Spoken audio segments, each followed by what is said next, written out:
सुप्रभात बच्चों। आज हम पाठ 1 का अभ्यास कार्य करेंगे।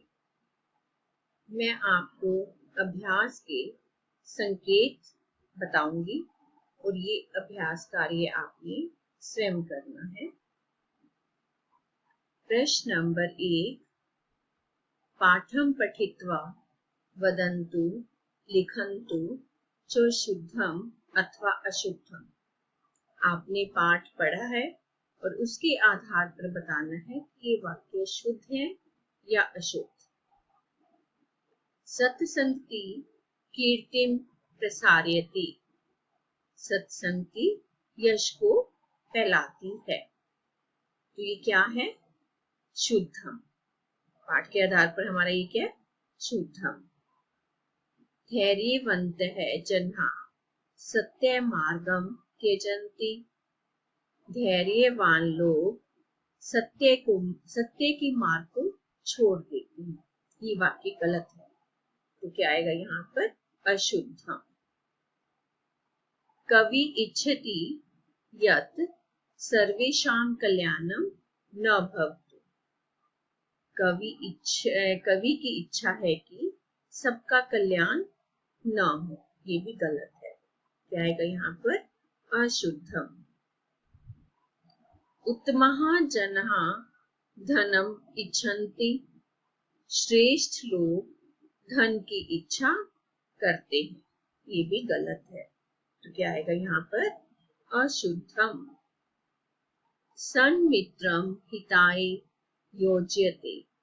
अच्छा मित्र हित में लगाता है, तो ये सही है, तो क्या आएगा यहाँ पर? शुद्धम।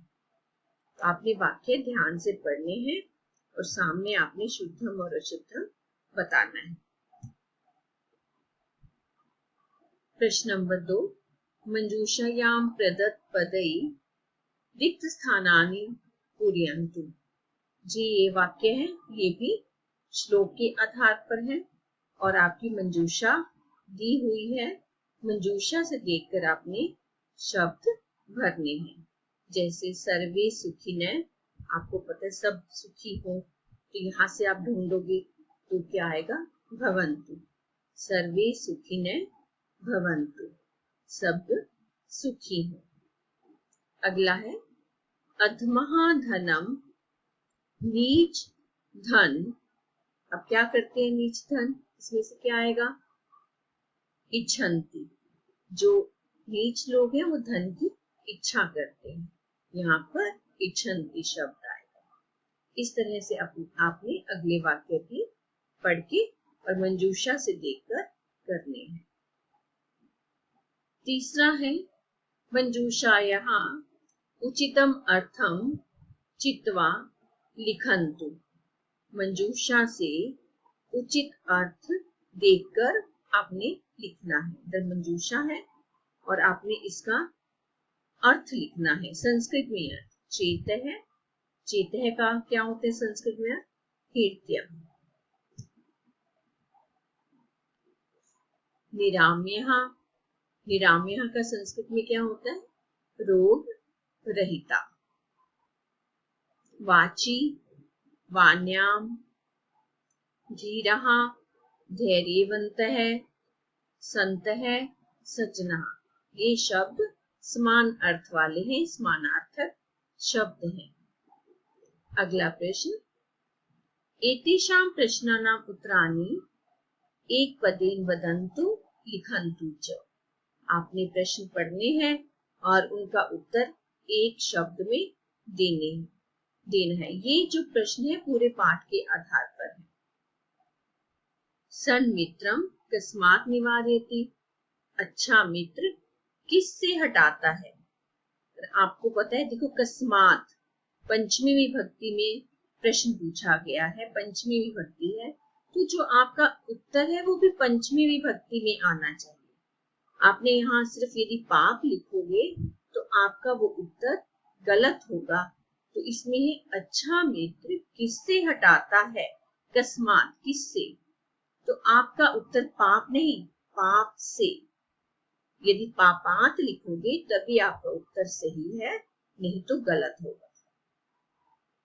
बिल्कुल ऐसे अगला प्रश्न भी ऐसे, के निंदन्तु यदि वास्तुवन्तु, कौन निंदा करे या गुणगान। अब यहाँ पर के बहुवचन में है तो आपका उत्तर भी बहुवचन में होना चाहिए, नीति निपुणा। इसी तरह से आपने अगले प्रश्न भी ऐसे ही करने हैं। पूर्णवाक्येन एतेषां प्रश्नानाम् उत्तराणि पूर्णवाक्येन वदन्तु लिखन्तु च। अब इनके उत्तर आपने पूरे वाक्य में देने हैं। संतः कस्य लक्षणं प्रवदन्ति, संत ने किसके लक्षण बताए हैं। अब जो कस्य जो आपका मुख्य उत्तर होगा उसमें भी षष्ठी विभक्ति का प्रयोग होना चाहिए, क्योंकि यहाँ प्रश्न में कस्य पूछा गया है, षष्ठी विभक्ति है, तो आपके उत्तर में भी यहाँ पर षष्ठी विभक्ति का प्रयोग होना चाहिए। संतः श्रेष्ठ मित्रस्य लक्षणं प्रवदन्ति। इसी तरह से आपके उत्तर प्रश्न के अनुसार ही होने चाहिए। प्रश्न निर्माण, स्थूल पद आधृत्य प्रश्न निर्माणं कुर्वन्तु। उत्तमः मानम् इच्छन्ति। अब यहाँ पर मानम, जो मानम शब्द है वो नपुंसक लिंग है, तो आपने किम का शब्द रूप चलाना है, तो आपका किम नपुंसक लिंग में आएगा। तो यहाँ पर क्या आएगा, उत्तमः किम इच्छन्ति। आपने जो शब्द जो भी रेखांकित है आपने उसका लिंग देखना है, विभक्ति देखनी है, वचन देखने हैं, उसके अनुसार ही आपने किम का शब्द रूप चलाना है। सेम उसी तरह से नीति निपुणः स्तुवन्तु निंदन्तु वह वा। अब नीति निपुणः शब्द क्या है हमारा, बहुवचन में है, इसलिए यहाँ पर क्या आएगा, के स्तुवन्तु निंदन्तु वा। तीसरा है सत्संगति दिक्षु कीर्तिं तनोति।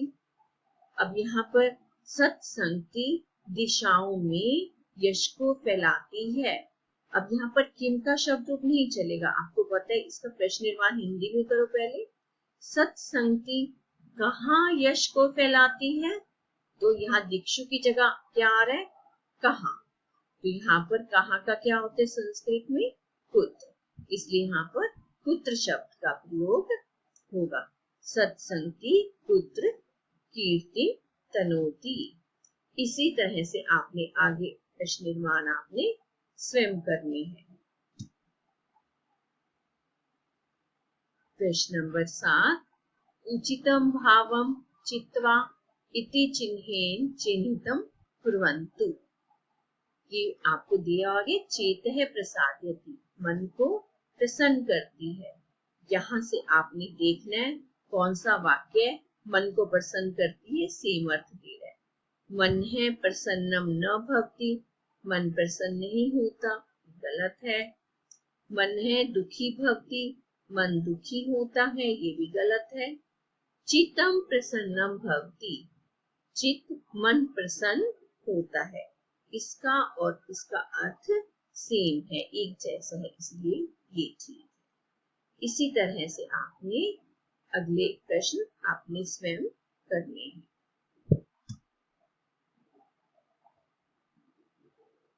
किम, किम सर्वनाम शब्द रूप है, आपको पता है किम का भी मैंने पहले आपको याद करवाया था। किम शब्द रूप सर्वनाम शब्द रूप है। पुल्लिंग में हम प्रश्न निर्माण बनाते समय कैसे प्रयोग करते हैं, पुल्लिंग में कह का प्रयोग होता है, कह बालिका अस्ति। और स्त्रीलिंग में कौन के लिए क्या प्रयोग होता है, का बालिका अस्ति। और नपुंसक लिंग में कैसे प्रयोग होता है, किम फलम अस्ति। कौन और क्या के लिए पुल्लिंग में कै का प्रयोग होता है, स्त्रीलिंग में का प्रयोग होता है, और नपुंसक लिंग में किम का प्रयोग होता है। ये आपने प्रश्न निर्माण करते समय ध्यान रखना है। के बालकः। अब आपको पता है बालकः जो शब्द है वो बहुवचन में है, इसलिए किम का हमारा बहुवचन में लगेगा, तो क्या आएगा यहाँ पर के बालकः। ऐसे ही बालिकायाः, आपको पता है बालिका में ये कौन सी विभक्ति प्रयोग है, षष्ठी विभक्ति का प्रयोग, इसलिए किम के शब्द रूप में भी षष्ठी विभक्ति का प्रयोग होगा। कस्याः बालिकायाः, कौन सी, बालिका का, क्योंकि ये विशेषण विशेष्य होते हैं। जो शब्द जो इसमें विभक्ति होती है किम के शब्द रूप में भी वही विभक्ति लगेगी। इसी तरह से कानी फलानी, फलानी में बहुवचन है, इसलिए किम के शब्द में भी बहुवचन लगेगा। इसी को समझ के आपने इसके आगे अभ्यास करना है। ये अभ्यास किम शब्द रूप का उचित रूप का प्रयोग है, तो इसमें आपने कैसे किम शब्द रूप का प्रयोग करना है ये बताना है। जैसे कि माला, अब माला में आपको पता है माला स्त्रीलिंग है, तो किम शब्द स्त्रीलिंग का प्रयोग करोगे, एक वचन है तो क्या आएगा, का। ऐसे ही अब बालकात, आपको पता है बालकात में पंचमी विभक्ति है, तो किम की भी पंचमी विभक्ति आएगी, तो आप क्या लिखोगे, दस्मात। इस तरह से आपने पूरी एक्सरसाइज करनी है।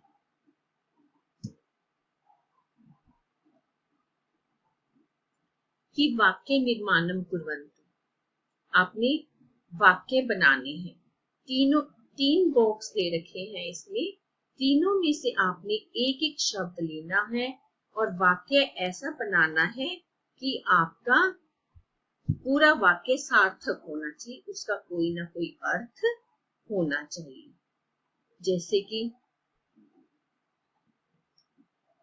त्वम, तुम, अब यहाँ पर आप कुछ भी ले सकते हो, पुत्र ले सकते हो, त्वम पुत्र। अब यहाँ पर क्या आएगा, क्रीड ले लिया आपने, त्वम पुत्र क्रीडसी। अब आपने जब धातु का प्रयोग करना है तो आपने त्वम के अनुसार धातु की क्रिया लगानी है। आपको पता है त्वम मध्यम पुरुष एक वचन है, तो क्रीड में भी मध्यम पुरुष एक वचन आएगा।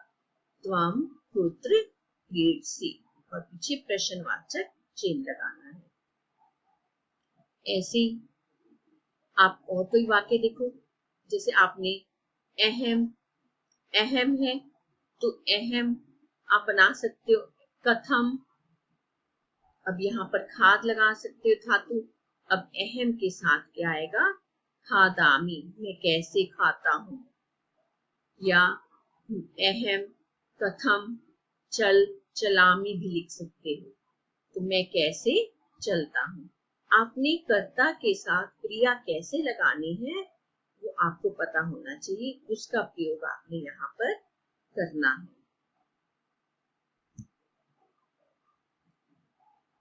ये प्रश्नवाचक शब्द हैं जो आपको याद करने हैं, और ये प्रश्न निर्माण करते समय आपको इनका प्रयोग करना है। आपको इन सब के अर्थ पता होने चाहिए, ये आपने याद करने हैं।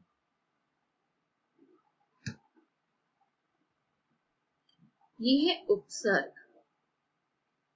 उपसर्ग, इसमें पठन्तु अवगच्छन्तु च, निर्गुणः, निर्गुणः में निर उपसर्ग है और गुणः शब्द है।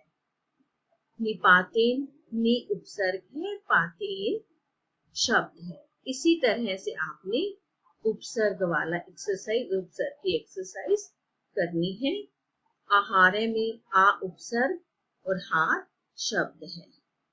इस तरह से आपने उपसर्ग संयोजन और उपसर्ग विच्छेद को करना है। आपने इसमें से उपसर्ग और शब्दों को अलग करना है। अव्यय पदानी, अव्यय पदानी होते जिनको हम बदल नहीं सकते, इनके आपने अर्थ याद करने हैं, तभी आप एक्सरसाइज कर पाओगे।